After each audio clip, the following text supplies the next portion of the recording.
একটাই যায় স্যার, বাকিটি যায় না। একটা পুলিশ মানুষ হত্যা করার কথা বলছে, স্বরাষ্ট্রমন্ত্রী নিশ্চিন্ত চিত্রে দেখছে সেটা, কিন্তু গল্পটা এখানে শেষ না। গল্পটা হচ্ছে একটাই মরে, বাকিটি যায় না। আমি একটা কথা ক্লেম করি, আমাকে ক্ষমা করবেন, I made a video on that as well. আমাদের এই যে মুক্তিযুদ্ধ, যদি আমরা এটাকে আমাদের একটা স্বাধীনতার মতো সংগ্রাম বলি, কেউ কেউ ডিসএগ্রি করতে পারে, এদের লড়াইটা মাইক্রো লেভেলে মুক্তিযোদ্ধাদের চাইতে টাফ ছিল। কেন আমি বলি, মুক্তিযুদ্ধ খুব বড় একটা ক্যানভাস, কোনো সন্দেহ নাই, অনেক লম্বা সময়ের যুদ্ধ, সেই লড়াই হয়েছে, মুক্তিযোদ্ধারা ভীষণ কষ্ট করেছেন।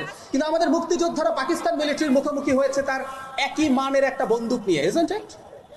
ওর হাতে একটা বন্দুক ছিল, পাকিস্তানি মিলিটারি জানতো যে ওর গুলিতে আমিও মারা যেতে পারি।